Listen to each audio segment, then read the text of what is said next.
Good morning, New Life. I am Greg, and we have the joy again of diving into a devotion in 1 John. And I have both maybe a treat and a surprise. So my youngest daughter, Gracie, she's the last kid living at home, and she really doesn't know anything about where we're going or what the passage is. But I'm going to invite her in to participate in a little experiment. I'm going to ask her a question. So Gracie, come on in.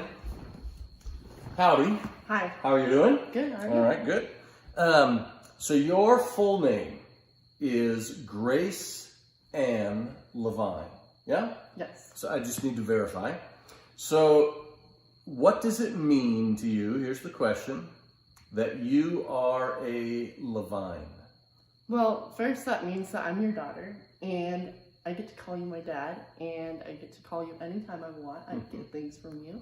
The second is that it means I am a daughter of God, and I get to call him anytime I want.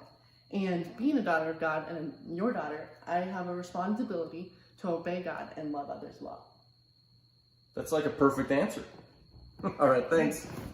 So I'm going to read the passage. We're in a beautiful passage. It's actually the last two verses of chapter 2, and it's a transitional passage. John is tying together the themes of confidence in who you are and your salvation in chapter 2, and he is moving towards a responsibility. So 1 John chapter 2, verse 28 and 29.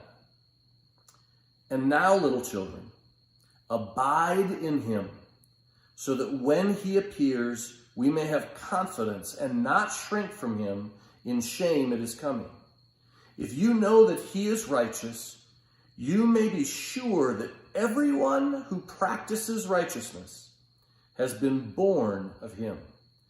Another just significant thing in the passage, that word born, he's going to use 5 times between now and the end of the book, in just in essentially 3 short chapters, not even fully that. So he's making 2 points, our identity and our responsibility.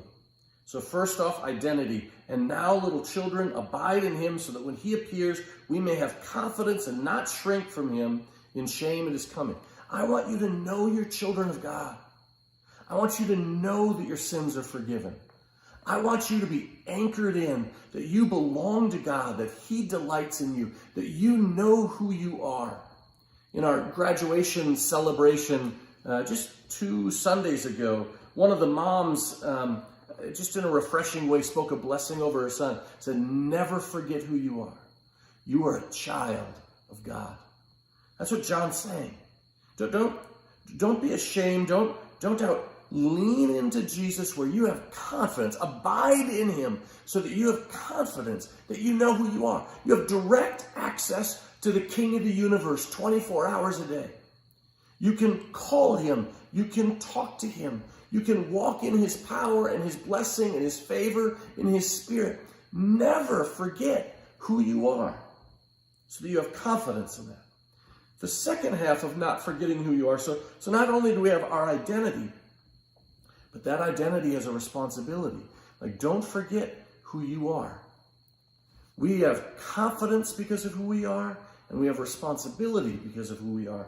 He says, if you know that he is righteous, you may be sure that everyone who practices righteousness has been born of him. We are called to love people well. We're called to forgive people well. Sometimes you hear things in this world like, that person, that Christian person, they're so judgmental, they're so condemning, they're so angry. And you know what? We could raise our hands. That's an oxymoron that can't be true. It ought not be possible for us to ever say that Christian is judgmental, condemning, or angry, or unforgiving. Because by definition, Christians are forgiven people and they forgive. They have grace poured into their life and they pour grace out. As Christians, you and I have a responsibility in this passage to practice righteousness. So may it be that we have confidence that we are children of God.